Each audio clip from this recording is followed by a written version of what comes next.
Hello.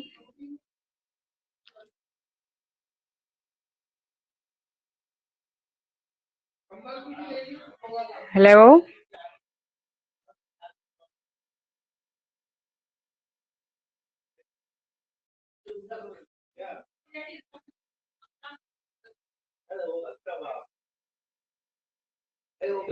Hello.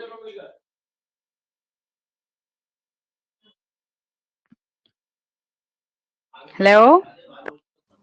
Yes, ma'am. Can you hear me? Yes, ma'am. Oh, okay.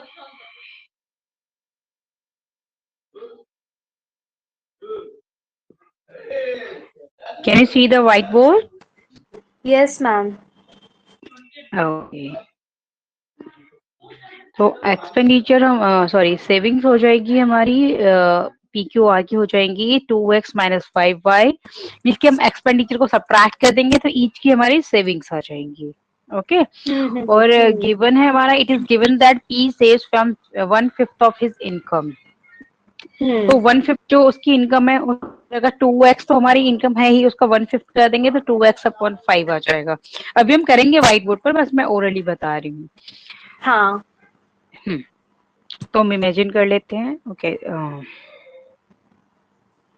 Let's start.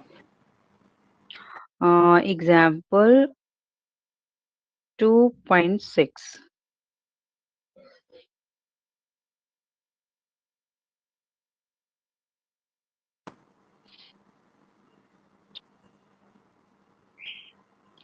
Let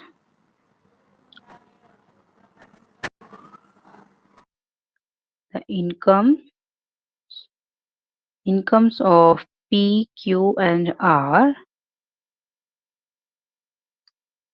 Ma'am, one Yes, question. yes, ask. Did you send the notes of yesterday's? Yeah. I'll send you. Yes, sure. I'll हाँ, send you, okay. including this question also. Okay. जो हम आज Okay. कर लेंगे ना, वो भी include करके फिर मैं इसमें टीचमेंट पर भी अपलोड कर दूंगी सारे, और मैं सेंड कर दूंगी. ओके. हाँ, okay, मैम, चलेगा. Okay. Let the incomes of PQR be rupees 2x, rupees 3x, and 4x.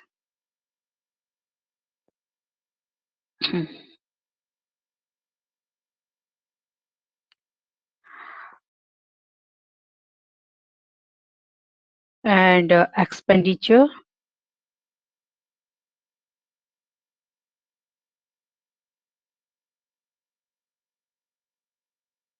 are 5y, 7y, and 9y rupees. Sorry.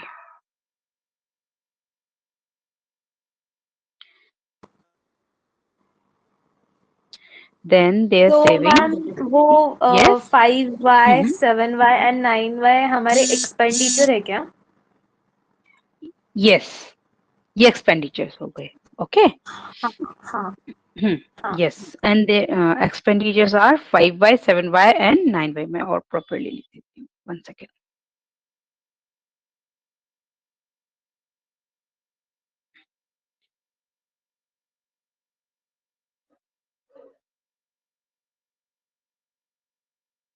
Rupees 9y.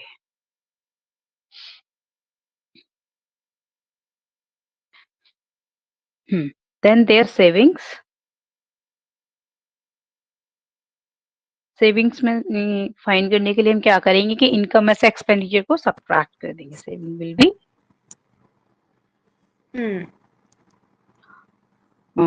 rupees 2x minus 5y and rupees 3x minus 7y and rupees 4x, sorry, 4x minus 9y. ये savings हो गई. But according to question, P saves 1/5 of his income. तो P की जो saving है ये क्या है, 1/5 ऑफ इनकम के इक्वल है। इट मीन्स कि हम इसको ऐसे ले सकते हैं, ₹2x minus 5y is equal to 1/5 of his income, means कि 2x, can take as 2x, 1/5, sorry 1/5, so write 1/5 in rupees, or you can write as 1/5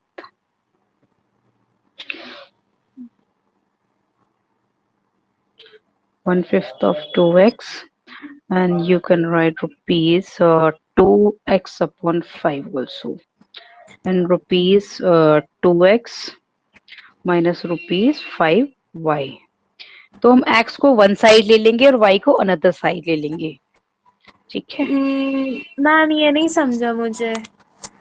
अच्छा, ये हमने रुपीस को दोनों के साथ ले लिया है, इनको हमने सेपरेट किया है, सिर्फ देखो इसको सिंप्लीफाई किया है, इसको सिर्फ 1 को 2 से मल्टीप्लाई किया इधर, तो 2x आ गया, ओके, और नीचे 5 है ही हमारा।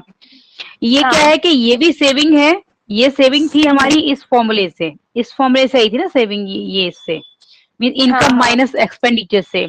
और क्वेश्चन में एक कंडीशन और गिवन है, if P saves 1/5 of his income. तो मीन्स कि ये जो इसकी सेविंग है वो 1/5 ऑफ इनकम के इक्वल है, इसलिए हमने ये लिया है कि ये जो इसकी सेविंग इसकी 1/5 के इक्वल है, इसलिए हमने ये लिया 1/5 of income. Got it? Okay, हाँ समझा। अब हमने इनको टर्म्स को अलग कर लिया, रुपीस के साथ ये 2x है माइनस 5y है, और इधर हो गया रुपीस 2x अपॉन 5 हो गया, ओके। तो हम वन साइड x ले लेंगे और अनदर साइड हम y ले लेंगे, ओके। तो पहले हमें क्या करना पड़ेगा कि नीचे डिनोमिनेटर में 5 है, तो इसकी साइड चेंज करेंगे तो ये मल्टीप्लाई हो जाएगा, यहाँ डिवाइड हो रहा है तो इधर मल्टीप्लाई, इधर ले जाएंगे इसको तो मल्टीप्लाई हो जाएगा, बट ये बोथ से मल्टीप्लाई होगा, ओके। इसमें 2 टर्म है ना ये, तो 2 टर्म से ही मल्टीप्लाई होगा। तो ये हो जाएगा हमारा 5 × 2 यानी कि 10x माइनस 25y। क्योंकि 5 को कोई वेरिएबल नहीं है, इसलिए वो दोनों को मल्टीप्लाई होगा। और अगर x होता तो वो सिर्फ x को ही मल्टीप्लाई करता। हाँ, और हम यहाँ से एक स्टेप, रुपीस बोथ साइड है, तो यहाँ से रुपीस ये बोथ साइड हम कैंसिल भी कर सकते हैं, तो नेक्स्ट स्टेप में हमें रुपीस लिखना कोई नेसेसरी भी नहीं है, ओके। हाँ, सिर्फ क्योंकि रेशियो फाइंड करना है तो रुपीस को हमने बोथ साइड था तो हमने कैंसिल कर लिया, okay. So there is no need to write here rupees is equal to ये आ गया 2x। अब इस x की टर्म को वन साइड ले लेंगे और y की टर्म को अनदर साइड ले जाएंगे, x और इधर ये x प्लस का है तो इधर माइनस का हो जाएगा, और इधर ये y माइनस का है तो इधर जाकर ये प्लस का हो जाएगा, 25y हो जाएगा। हाँ, तो हमारे पास आ गया ये 8x is equal to 25y। और अगर हम x एंड y का रेशियो फाइंड करें तो ये आ जाएगा, हमें फिर से क्रॉस मल्टीप्लाई करना पड़ेगा, क्रॉस में लेकर आना पड़ेगा।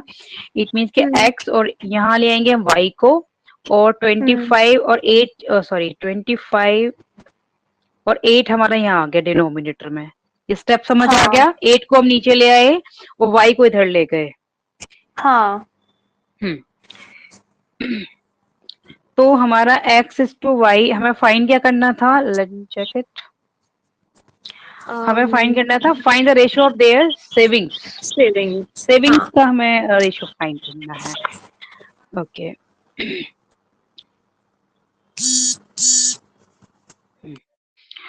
तो x को और हम क्या ले सकते हैं,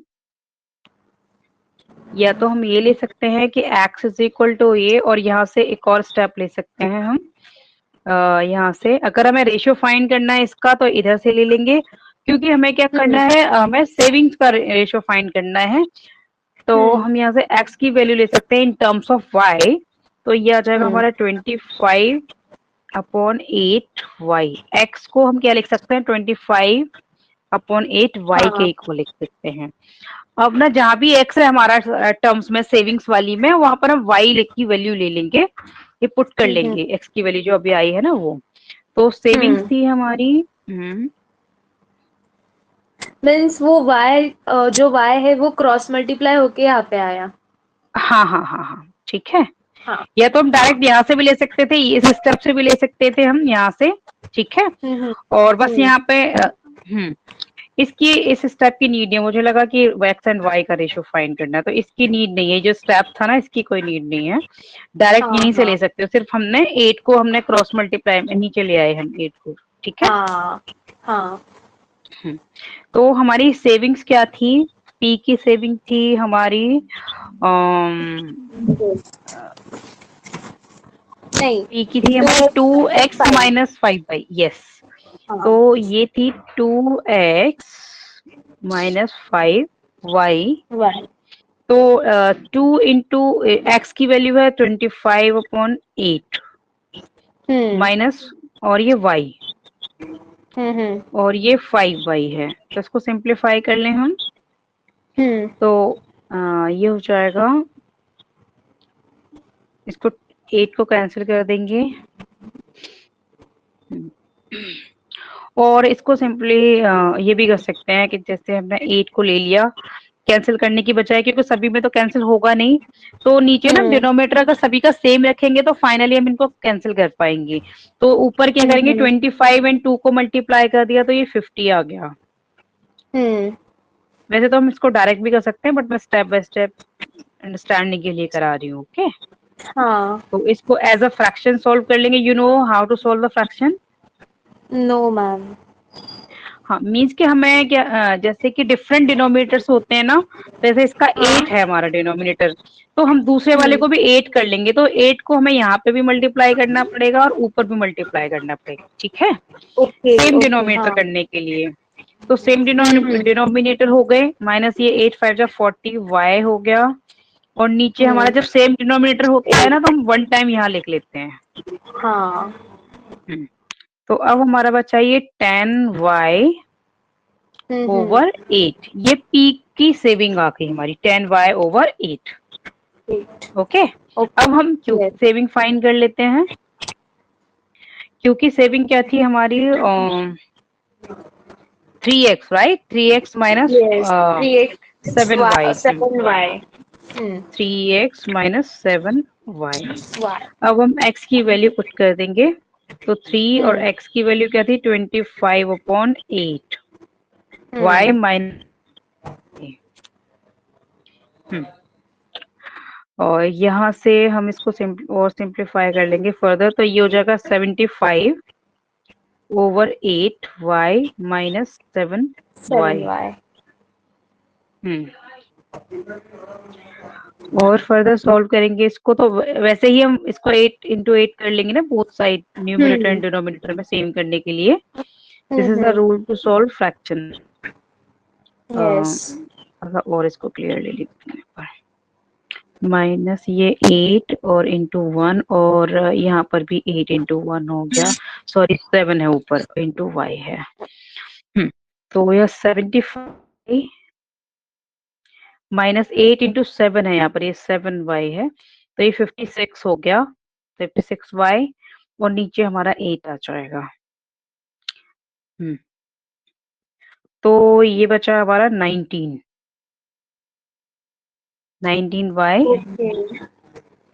हम्म 19y ओवर 8।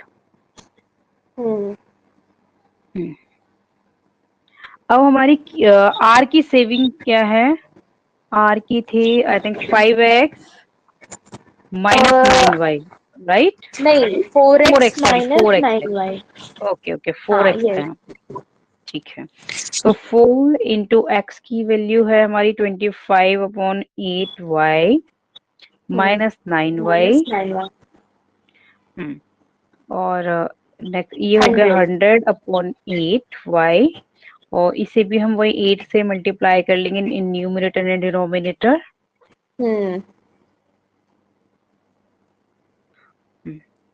तो ये 100, नो 72 हाँ y और यहाँ पे y है ओवर ये 8 और ये 28 हो गया, 28y ओवर 8। ओके। तो जब भी हम रेशियो फाइंड रेशियो, तो सेम क्वांटिटीज हमारी कैंसिल हो जाती हैं जो कांस्टेंट क्वांटिटीज हैं। तो रेशियो क्या हो गया हमारा, ratio of savings of PQR 10:19:28 हाँ, तो पहले तो हम प्रॉपर वैल्यू लिख लेंगे 10/8y अपॉन टू 19/8y और ये हो गया 28। 28 तो सेम क्वांटिटीज हैं वो कैंसिल हो जाती है। तो सेम क्या है, y है और 8 है, तो ये कैंसिल हो गए। ठीक है, तो हम बचा 10:19:28 and this is final answer. Yes और हम लास्ट एक फाइनल वो लिख देंगे, स्टेटमेंट लिख देंगे, hence the ratio of savings is this. 10:19:28 yes. Okay.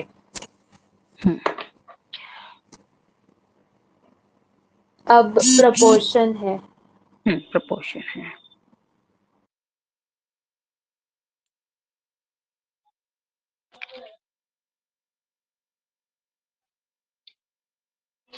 Proportion में क्या है कि अभी तो हम टू क्वांटिटीज को कंपेयर कर रहे थे और अभी हम प्रोपोर्शन में 4 क्वांटिटीज को कंपेयर करेंगे। ओके, मींस कि दो डिफरेंट हमारे रेशियोज हैं, अगर वो इक्वल हैं तो then we can say they are in proportion. Okay.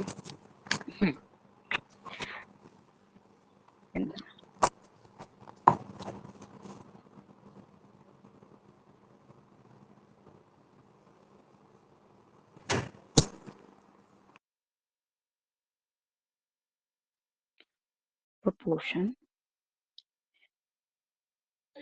की जो डेफिनेशन बुक में भी गिवन है और वैसे भी मैं एक्सप्लेन कर देती हूँ। If two ratios are equal then 4 quantities given by them are said to be in proportion.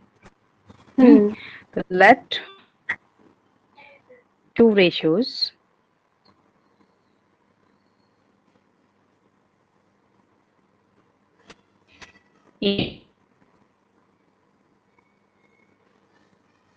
C is to D are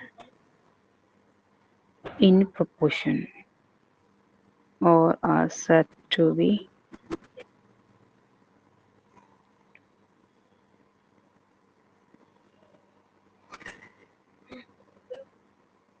in proportion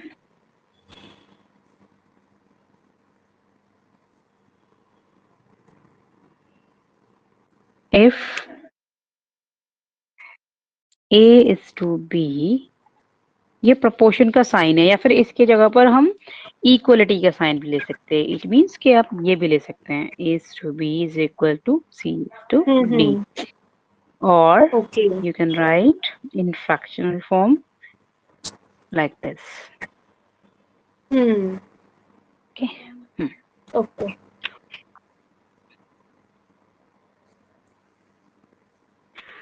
और ये लिख सकते हैं, हमारा ये फॉर्मूला है ये product of extremes.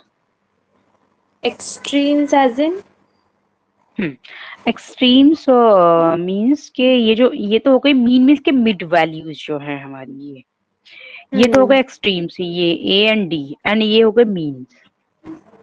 Okay, means जो कॉर्नर के है उसको एक्सट्रीम्स बोलते हैं और जो मिडल के उसको mean. Yes yes.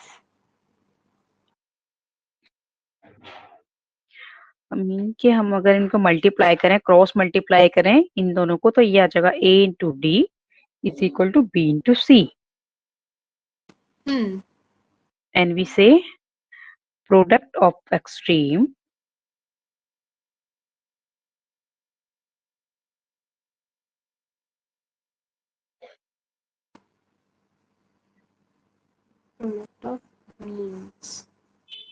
is equal to product of means.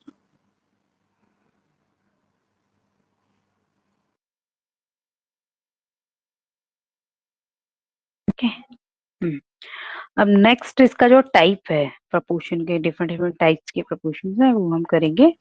एक तो हो गया कंटिन्यू प्रपोर्शन। तो थ्री क्वांटिटीज को हम कैसे कंपेयर करेंगे, हम कब कहेंगे कि वो प्रपोर्शन में है, उसकी एक कंडीशन है।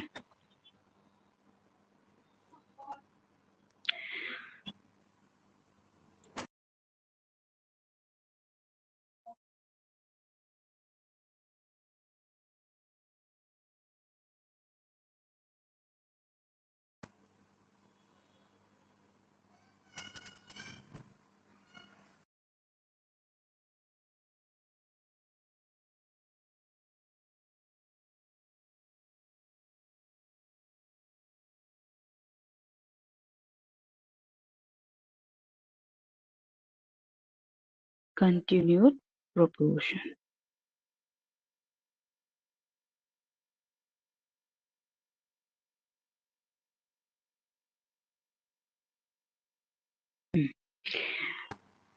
If A, B, C are three quantities,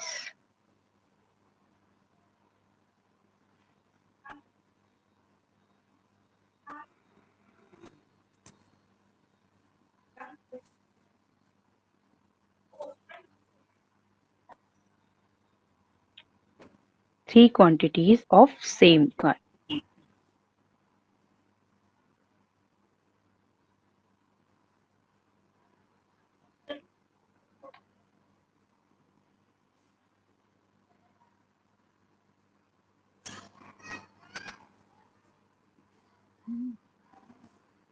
Then A, B, C are continued proportion, are in seconds, are in continued proportion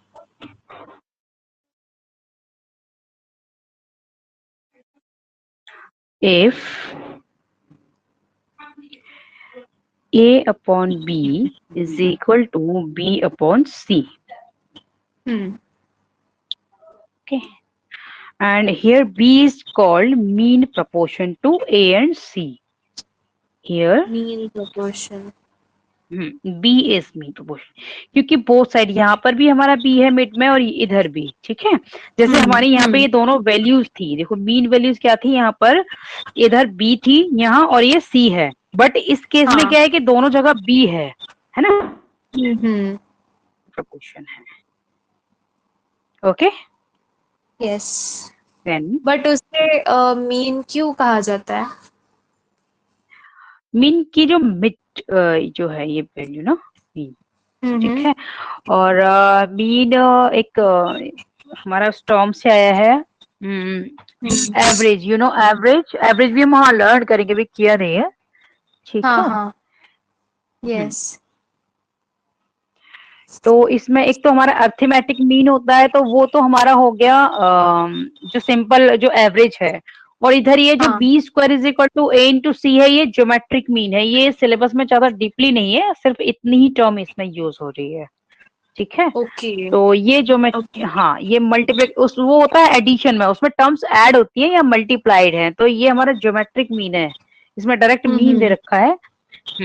तो ये मीन प्रोपोर्शन है। इट मीन्स कि हम बी को in terms of A and C हम कैसे find कर सकते हैं। देन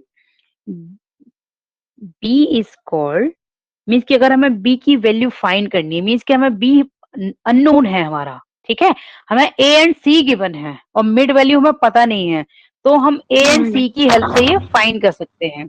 अभी मैं एक एग्जांपल के थ्रू अभी क्लियर कर दूंगी। ओके हाँ, yes. Then B is called mean proportion.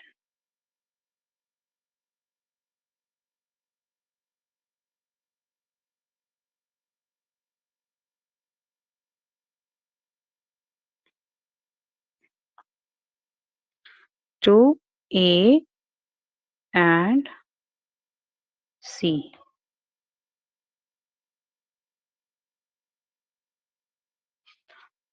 Means कि अगर हम कोई भी वैल्यूज ले लेते हैं, सपोज के ये है हमारा 4 ले लिया हमने, और ये बी अननोन है, और ये हमने कोई भी वैल्यू ले ली, यहाँ पर सपोज 6 ले ली। हम्म तो अगर हमें, और ये हमारे कंटिन्यूड प्रोपोर्शन में है, कंडीशन इज दैट कि कंटिन्यूड प्रोपोर्शन में है, तो हमारा क्या होगा कि b की अगर हमें वैल्यू फाइंड करनी है, इट मीन्स कि b स्क्वायर क्या होगा a इंटू सी। तो ये वैल्यू हमारी a की है और ये c की वैल्यू है, तो हम b कैसे फाइंड कर सकते हैं कि b square is equal to a, यानी कि ये 4 इंटू सी क्या है 6। तो b स्क्वायर आ गया हमारा 24, और ये तो आ गई बी स्क्वायर की वैल्यू। अगर हमें बी फाइंड करना है तो ये स्क्वायर रूट हो जाएगा, you know square root. Yes ma'am. हाँ, तो ये स्क्वायर रूट ऑफ 24 आ गया अगर हमें बी फाइंड करना है तो। ओके, तो इन केस के हमें अगर ए एंड सी गिवन है और ये हमारे तीनों कंटिन्यूड प्रोपोर्शन में है, तो हम बी की वैल्यू फाइंड कर सकते हैं। ओके, और अगर हमें मीन्स कि इन तीनों में से कोई भी हमें 2 गिवन है तो हम थर्ड वन की वैल्यू फाइंड कर सकते हैं। सपोज कि अगर हमें ए गिवन नहीं है, हमें बी एंड सी गिवन है, सपोज कि हमें ये ए अननोन है और बी हमारा गिवन है वो भी 3 और ये 9 गिवन है, और हमें ए फाइंड करना है और ये कंटिन्यूड प्रोपोर्शन में है, तो ये बी स्क्वायर क्या होगा हमारा ए इंटू सी होगा, यानी कि 3 square is equal to A into C, यानी कि 9। ओके, तो हमारा ए कैसे आएगा, ये 3 स्क्वायर ओवर 9, यानी कि इधर ये डिवाइड हो जाएगा, ये डिवाइड हो जाएगा, इधर साइड चेंज होगी ना इसकी, क्योंकि जिसे भी हमें फाइंड करना होता है ना उसके साथ जो भी है उसको हम अदर साइड में साइन वो कर देते हैं, ले जाते हैं और उसकी वैल्यू फाइंड। हाँ, तो a इज इक्वल टू क्या हो गया, 3 स्क्वायर भी क्या हो गया 3 इंटू 3, इट मीन्स के 9 हो गया, और ये भी 9 है, तो कट गया 1 टाइम कट गया। तो a की वैल्यू क्या आ गई, 1 आ गई। ठीक है। और ऐसे ही हम अननोन, अगर c अननोन है हमारा तो c की वैल्यू फाइंड कर सकते हैं। How, same as a. सब यस, सेम एज a। अगर हमें a गिवन है 5 और बी भी गिवन है 10, बट हमें सी गिवन नहीं है। ओके, तो हम कैसे फाइंड करेंगे, तो 10 स्क्वायर यानी कि B square is equal to A into C, तो ए इंटू सी आ गया ये इधर, और सी की वैल्यू फाइंड करनी है तो इसकी साइड चेंज कर देंगे, यानी कि 10 इंटू 10 10 स्क्वायर हो जाएगा ओवर 5 आ गया। ओके, तो 5 वन सा 5 टू सा, तो सी की वैल्यू क्या हो गई हमारी 20 हो गई, ये 10 टू सा 20। तो ऐसे ही हम अगर दो कोई भी वैल्यू गिवन है तो हम थर्ड की वैल्यू फाइंड कर सकते हैं, एबीसी में से चाहे वो कोई भी हो, अगर ये कंटिन्यूड प्रोपोर्शन में है। Okay, yes ma'am. अब नेक्स्ट आते हैं हम डायरेक्ट प्रोपोर्शन पर। डायरेक्ट प्रोपोर्शन में क्या है कि ये सिर्फ अंडरस्टैंडिंग के लिए, क्वेश्चन तो हम करेंगे ही। सपोज कि फॉर एग्जाम्पल कि अगर हमारा कोई भी जैसे कि एक पर्सन है वो 8 आवर्स हमारा वर्क करता है, ठीक है, तो 2 पर्सन होंगे तो 16 आवर्स वर्क करेंगे। ठीक है, तो दोनों क्वांटिटी अगर एक साथ बढ़ रही हैं या कम हो रही हैं, या तो वो कम, या तो इंक्रीजमेंट हो रहा है या डिक्रीमेंट हो रहा है, साथ साथ हो रहा है, तो वो डायरेक्ट प्रोपोर्शन में है। हाँ, और इनवर्स प्रोपोर्शन में क्या है कि जैसे कि एक तो बढ़ रहा है, एक इंक्रीज हो रहा है, दूसरा डिक्रीज हो रहा है, यानी कि एक कोई फिक्स वर्क है। ठीक है, तो अगर उसको 1 पर्सन करेगा तो उसको 10 डेज लगते हैं। ठीक है, अगर उसको 2 पर्सन करेंगे तो 5 डेज लगेंगे, यानी कि इधर क्या होंगे कि नंबर ऑफ पर्सन इंक्रीज हो रहे हैं तो टाइम क्या हो रहा है, डिक्रीज हो रहा है। तो एक इंक्रीज और दूसरा डिक्रीज हो रहा है, इट मीन्स कि इनवर्स प्रोपोर्शन में है, और दोनों ही साथ साथ अगर हमारे इंक्रीज या डिक्रीज हो रहे हैं दोनों ही, तो वो हमारे डायरेक्ट प्रोपोर्शन में है। Direct proportion. यस, हाँ, ठीक है। यस। तो ये कंसेप्ट क्लियर हो गया, हम क्वेश्चंस करें। यस मैम, हो गया। हाँ, ठीक है, अब हम क्वेश्चंस कर लेते हैं। मैम वो वेरिएशन करके भी है एक टॉपिक। हाँ हाँ हाँ, नेक्स्ट है ये टॉपिक, हम वही करते हैं। हाँ, ठीक एंड है, उसके वेरिएशन बाद करेंगे। डायरेक्टली सम्स है, सॉल्व एग्जांपल्स। ठीक ठीक है, ठीक है, ठीक है। हम्म Variation. If two variables x and y are in direct proportion, then we write x ये varies to y means कि direct proportion में it means कि अगर हमारा x increase होगा तो y भी increase होगा, अगर y increase हो रहा है तो x भी increase होगा, एक्स इंक्रीज यानी होगा। कि हाँ। हाँ हाँ, ठीक है। और अगर हम्म हम ये वेरिएशन का जो साइन हट ये इसमें से रिप्लेस कर देंगे तो एक कांस्टेंट आ जाएगा। मीन्स के सपोज ओके। कि हाँ, जैसे हम अगर बात करें कि कुछ भी इंक्रीजमेंट हो रहा है, सपोज कि स्पीड है किसी व्हीकल की और वो हम्म एवरी सेकेंड हमारी 1 किलोमीटर इंक्रीज हो रही है, 2 किलोमीटर इंक्रीज हो रही है, मीन्स कि एवरी एवरी मिनट में इंक्रीज हो रही है, ठीक है, किसी भी व्हीकल की। तो टू हम्म किलोमीटर क्या होगा, के हो गया कांस्टेंट, ठीक है। ओके। मीन्स कि जिस रेट हाँ। पर हाँ इंक्रीमेंट या डिक्रीमेंट का जो रेट है, that hmm that constant value is this के, जो हमारा वेरिएशन में है, ठीक है। हाँ, वो सिर्फ डायरेक्ट प्रपोर्शन में ही यूज करते हैं क्या? नहीं, इनवर्स प्रोपोर्शन में भी यूज करेंगे, पर इनवर्स प्रोपोर्शन में क्या होगा कि y क्या होगा कि नीचे डिनोमिनेटर में आएगा, इनवर्सली इसको ओके। वेरीज करेगा, ओके। इनवर्स के तो हमारा आना ही आना है, ओके, क्योंकि कुछ हम्म कांस्टेंट वैल्यू होगी जिसके रिस्पेक्ट में ये वेरी करेगी वैल्यू इसकी x की, हम्म ठीक है। मीन्स ये मीन्स के वेरिएशन सब वाला कंफ्यूज हो रहा है। हाँ, मैं फिर से इसको एक्सप्लेन कर देती हूँ एक एग्जाम्पल के थ्रू। हाँ ओके। जैसे कि सपोज हमने ये पहले डायरेक्ट वाला ले लेते हैं कि x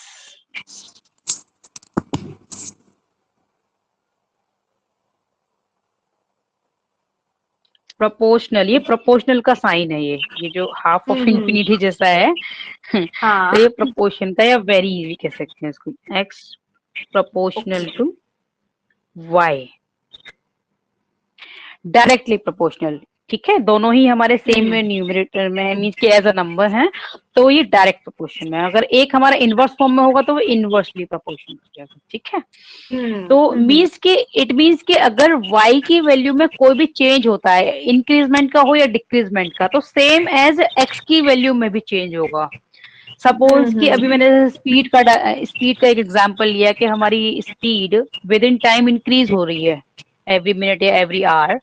तो अगर हम हाँ। डिस्टेंस की बात करें कि अगर स्पीड इंक्रीज होगी तो ऑब्वियसली डिस्टेंस भी मीन्स के जो डिस्टेंस की जो कवरिंग है जिस फिक्स टाइम में वो भी इंक्रीज होगी।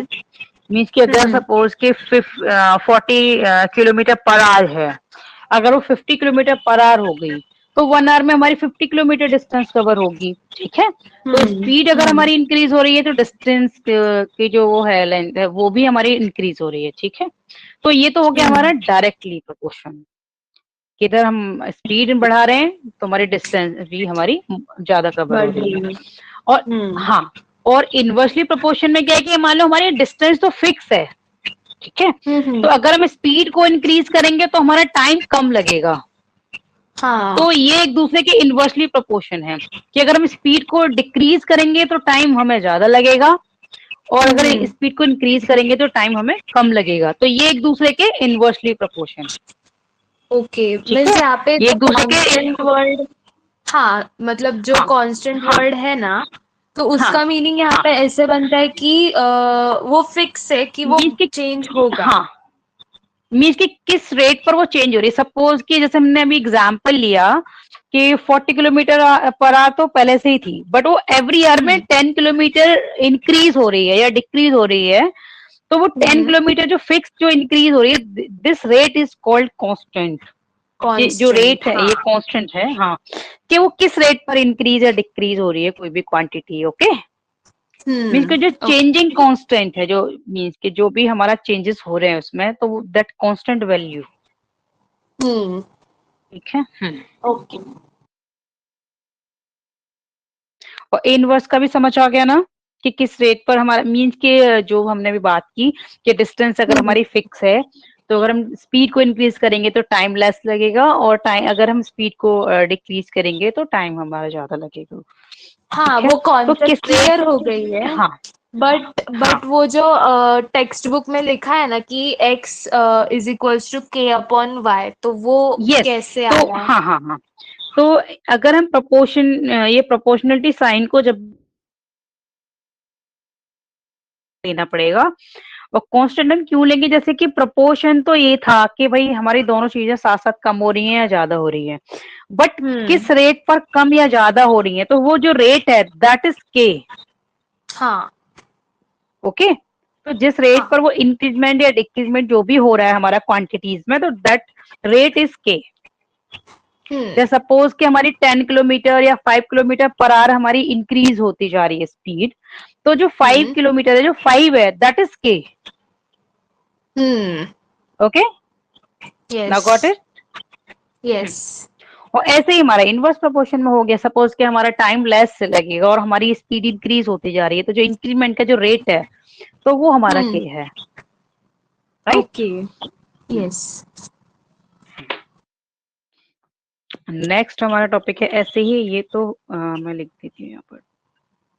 Joint variation. हम्म,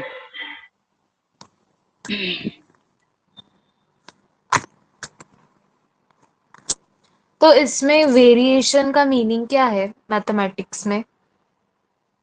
वेरिएशन देखो, वेरीज पहले हम वेरीज का मीनिंग क्लियर कर लेते। वेरी मीन्स कि जिसकी वैल्यू कोई फिक्स नहीं है, वो वेरीज का मीन्स होता है कि चेंज होता रहता है, वो according to question, change. According to condition उसकी वैल्यू चेंज होती रहेगी। जैसे कि हाँ हमारी एक्स एंड वाई की वैल्यू कोई फिक्स तो है नहीं, अब जैसे हमारी हाँ। क्वांटिटीज होंगे, जो हमारा क्वेश्चन होगा उसके अकॉर्डिंग इनकी वैल्यू चेंज होती रहेंगी। ओके, तो ओके। दैट हाँ मीन्स कि वेरीज। हाँ। और this process is variation, means को चेंजिंग चेंजिंग का जो प्रोसेस है that means hmm. Variation. Okay हाँ, ठीक है। समझा। या इनक्रीज जो भी हम जो रिडक्शन है या फिर हमारा हमने भी जो लर्न किया इंक्रीमेंट या डिक्रीजमेंट, जो भी हमारा वेरिएशन मीन के जो चेंजिंग जो चेंजेस जो हो रहे हैं that means hmm. Variation. Okay.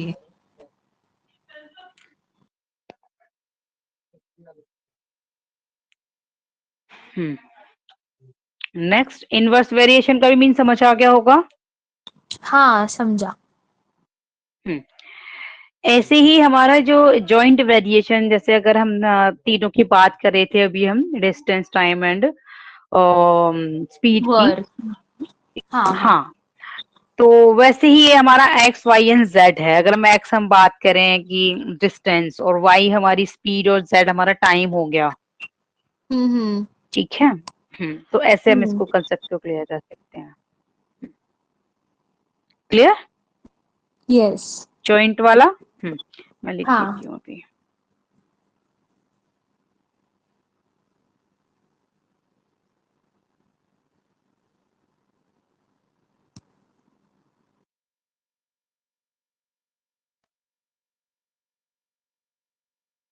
x is inversely proportional to y, और हम इन ये प्रोपोर्शन का साइन को रिप्लेस करेंगे इक्वलिटी के साइन से, तो हम कांस्टेंट k ले लेंगे यहाँ पर। हाँ मतलब जब हम रिप्लेस करते हैं इन प्रोपोर्शनल की हम्म, साइन टू इक्वल की, तो तब हमें के लेना है। मीन्स के प्रोपोर्शन तो मीन्स के चेंजेस हो रहे हैं, बट कितने हो रहे हैं, वो फिक्स क्वांटिटी अगर हमें पता है कि किस रेट पर हमारे चेंज हो रहे हैं, तो फिर ये हमने के ले लिया, उस रेट को हमने के ले लिया।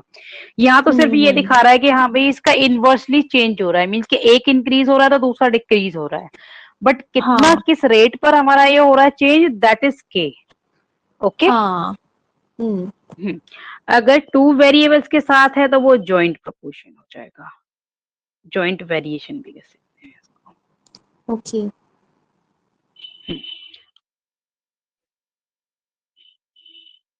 मैं नोट्स दे दूंगी इसके, कल वाले और आज वाले भी ना सारे। Yes ma'am. सॉरी, वेरी कल ही दोगे क्या आप फिर? हाँ कल मॉर्निंग में दे दूंगी, अर्ली मॉर्निंग जल्दी दे दूंगी, ठीक है, क्योंकि अभी तो हाँ मेरी ओके। 11 तक होगी इसके बाद ना क्लास, हाँ ओके, क्योंकि नो जो प्रॉब्लम। टाइम पे थी ना वो मैंने फिर 10 से कर दी थी। ओके। जॉइंट वेरिएशन, इसमें क्या होगा कि पहले तो हम एक ही वेरिएबल के प्रोपोर्शन में ले रहे थे, अब एक साथ दो के में ले लेंगे, ठीक है। तो एक्स इज प्रोपोर्शनल हाँ टू वाई इंटू जेड, वही हम प्रोपोर्शनलिटी का साइन हम यहाँ से रिप्लेस करेंगे with sign of equality, then we take constant. हम्म और सिमिलरली अगर हम इनवर्सली प्रोपोर्शनल करेंगे और इनवर्स वेरिएशन करेंगे इनका जॉइंट का, तो same as this, and can write k upon y into z, okay. और एक ये भी हो सकता है कि वन हमारा डायरेक्टली हो, अनदर हमारा इनवर्स प्रोपोर्शन हो, कि वन ओ हमारा डायरेक्ट हो गया। एक ये भी कंडीशन हो सकती है कि सपोज एक तो हमारा डायरेक्ट हो गया y और z हमारा इनवर्सली हो गया, तो ये भी कंडीशन आ सकती है। तो उस x is equal to k into y over z। Okay.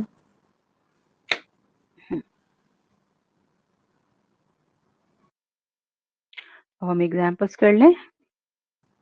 Yes clear? Ma'am. कुछ पूछना है इसमें यस। से जो भी हमने किया है अभी, कुछ पूछना है? हाँ, एक एक क्वेश्चन था कि वो मतलब अभी हमने जो किया ना, तो उसको हम हाँ रीड हाँ, कैसे करेंगे? मतलब कंसेप्ट वाइज किसको? हम रीड कैसे करेंगे? वो जो x इज इक्वल्स टू के वाई अपॉन जेड है, तो उसको मतलब हम्म हम मतलब समझेंगे कैसे? उसको देख के हमें क्या समझता है? मीन्स के वी से मैं यहाँ पर लिख देती हूँ, इधर हम्म, बिगनिंग में इधर लिख देती हूँ। एक्स इज, मैं वैसे नोट्स में लिख कर दूंगी, इज हाँ। डायरेक्टली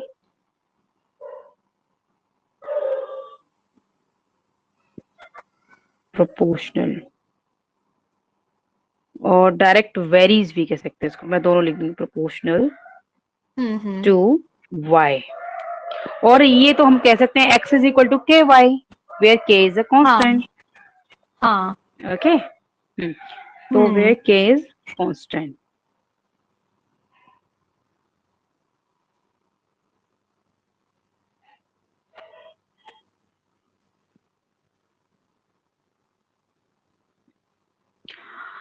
और डायरेक्ट वेरीज,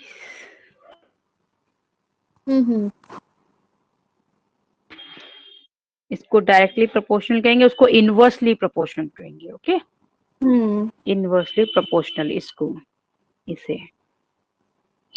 यस। अब क्लियर है? हाँ। मैं वैसे यस। नोट्स में और दे दूंगी, ठीक है। Yes. Inverse x is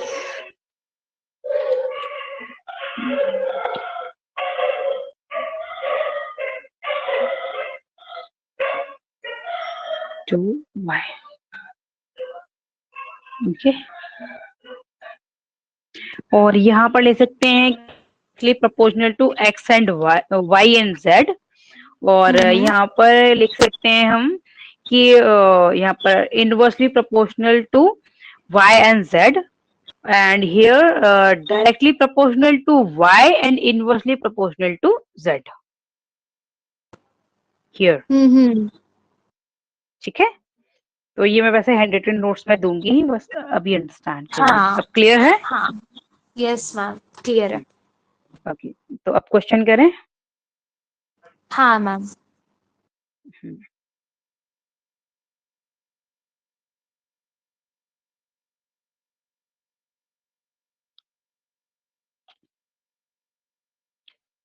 example 2.7,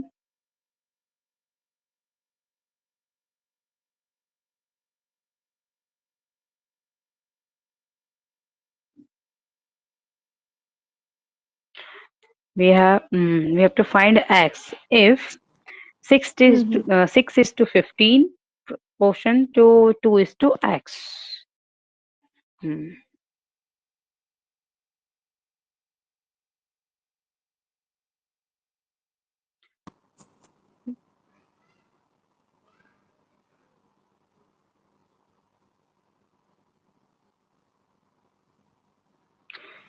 तो हमें करना है, इसको हम ऐसे लिख सकते हैं 6/15 is equal to 2/x। Cross multiply कर लेंगे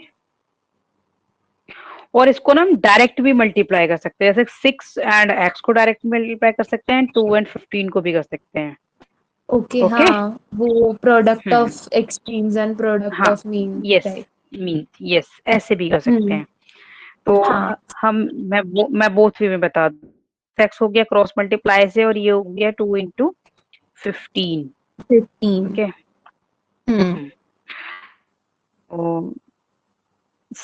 और इधर x इज इक्वल टू ये हो गया 30 और इधर ले लेंगे 6, हमने डिवाइड कर दिया तो 6 1 6 5 आ गया, तो आ गया 5। हाँ ओके और यहाँ से सकते हैं हम। मैम आपकी आवाज कट हो रही है। मीन्स एंड एक्सट्रीम कर लेंगे तो का प्रोडक्ट ये हो गया और मीन्स का प्रोडक्ट वही, यू नो दस, तो यहाँ से वही आ जाएगा 30/6।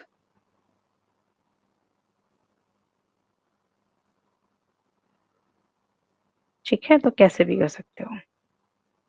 हाँ मैम आपकी आवाज कट हुई थी पहले। अब कब हुई थी, मैं रिपीट करूं? हाँ रिपीट अब आ रही है? मतलब सेकंड पार्ट आपने बताया ना, उस टाइम कट हुई आवाज। ये एक्सट्रीम वाला? हाँ वो लाइन करके हाँ थोड़ा सा आपने एक्सप्लेन किया उसके पहले। ये वाला उसके बाद ये हाँ मीन्स कि इसमें हम वही मेथड से कर सकते हैं कि प्रोडक्ट ऑफ एक्सट्रीम ले लिया हमने 6 एंड x 1 वेट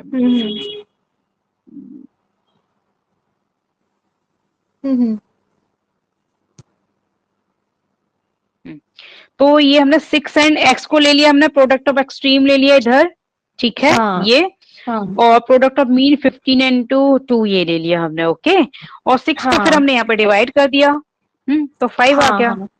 ओके और सेम अगर हम फ्रैक्शनल फॉर्म में लेंगे तो भी हम 6/15 हमने ये लिख लिया, 2/x ये ले लिया। अब क्रॉस मल्टीप्लाई करेंगे तो वो 6x इधर आ जाएगा और 2 into 15 इधर आ गया और x की वैल्यू आ गई हमारी 30/6। हाँ 30/6 आ गया, तो फाइनली हाँ हमारा 5 आ गया x। हाँ अब नेक्स्ट पार्ट कर लेते हैं। सेकंड पार्ट है इसका, ये था first part, wait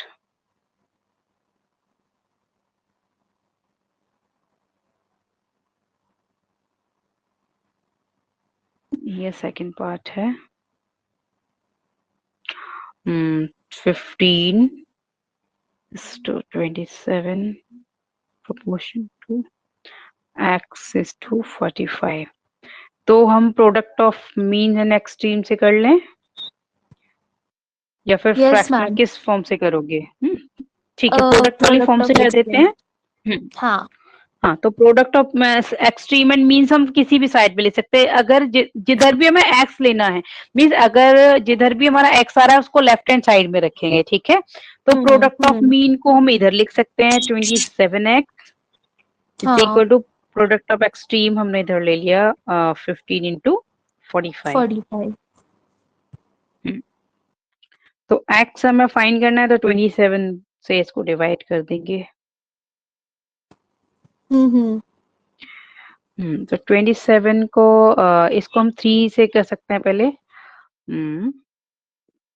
3 9s are और 3 5s are और 5 1s are sorry 9 1s are 9 5s are। ठीक है, 3 से पहले हम 27 15 को गॉट इट। Yes ma'am. 3 हाँ 3 9 3 5 15 ये हो गया और 9 को भी कट कर दिया, 9 1s are 9 ये 5 टाइम्स ये 45 कैंसिल हो गया। वैल्यू आ गई x is equal to 5 into 5, it means 25. 25. Yes. So this is answer. And next example और कर लेते हैं. Find the fourth proportional to 6, 8 and 10. Mean के पहले तो हम इस फॉर्म में लिख लेंगे, प्रोपोर्शनलिटी वाली फॉर्म में लिख लेंगे इसको. एग्जाम्पल 2.8.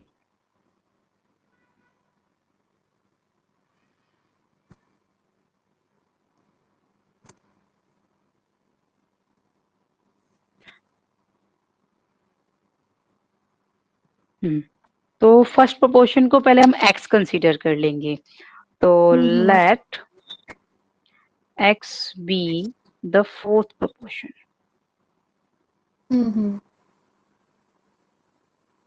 फोर्थ प्रोपोर्शनल का मीनिंग क्या है? मीन्स के जैसे हमें अभी हमने फोर्थ है ना हमारे पास, जो इट मीन्स ये कि 6:8 ये तो गिवन है. इस ये प्रोपोर्शनलिटी का साइन 10, बट हमारे पास फोर्थ वाला नहीं है, तो इसको फोर्थ वाला फाइन करवाना है. हाँ, फर्स्ट सेकंड थर्ड में से कोई भी हो सकता है. यहाँ पर इसने फोर्थ वाला फाइन करने के लिए दिया है, तो हम फोर्थ को x ले लेंगे. ओके. हाँ, okay. Then we'll solve the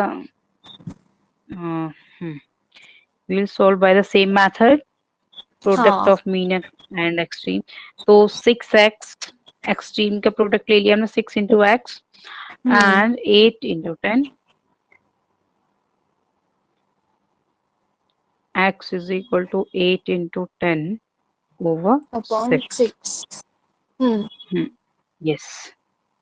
तो ये लेंगे 3 आ गया, और ये 4, 2 3 जा 6, 2 4 जा 8. एंड अब तो फर्दर फिर होगा नहीं ये, तो x की वैल्यू हमें फिर इसी में लेनी पड़ेगी. 40/3 यही लिख सकते हैं. डेसिमल में लिखने की कोई रिक्वायरमेंट नहीं है, वैसे हम यहीं पर छोड़ सकते हैं. यहीं पर लिख सकते हैं. Yes, you can write in decimal but there is no need to write. Okay, लिख सकते हो इसको, बट कोई मैंडेटरी नहीं है कि हमें डेसिमल में लिखना ही है. Okay ma'am. तो फिर नेक्स्ट टुमारो करें. Yes ma'am. कल कितने बजे मैम? फिर कल डे टाइम में रखना है या फिर इवनिंग में रखना है? इवनिंग में, क्योंकि हमारे कॉलेज में अभी ड्रामा सेशन चल रहा है, तो 3 to 7 होता है. तो मुझे आने में कम से कम 7:45 नहीं तो 8 हो जाएंगे. मीन्स ये ड्रामा तो लेट ही हो पाएगा. हाँ, मतलब हम क्योंकि ये ड्रामा का 30th नवंबर तक है, तो फिर हम तब तक 9 बजे ही करेंगे. अच्छा. और मॉर्निंग में कुछ पॉसिबल है? मॉर्निंग में कॉलेज है. अच्छा, हाँ, कॉलेज. ठीक है, कोई बात नहीं. तो 30 मॉर्निंग में हम फिर 9 o'clock ही कर लेंगे.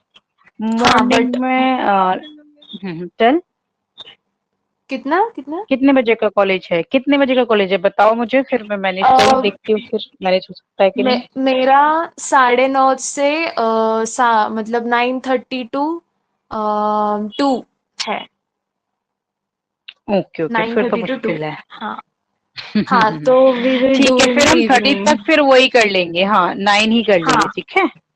हाँ, ओके. अगर इन केस मीन्स आपको अगर 8 to 9 तक होगे आप फ्री, तो you can text me, so I can also manage at that time. Okay. हाँ, मतलब कभी कभी मैं जल्दी आ सकती हूँ और कभी कभी लेट हो जाएगा टिल 30th नवंबर. ओके. तो 30 तक फिर हम 9 ही कर लेते हैं. ओके, क्योंकि फिर अदर क्लासेस भी होंगी, तो फिर मुझे तो इमीडिएटली होना भी मुश्किल होगा ना. हाँ, okay ma'am. Bye ma'am, good night. Bye, good night.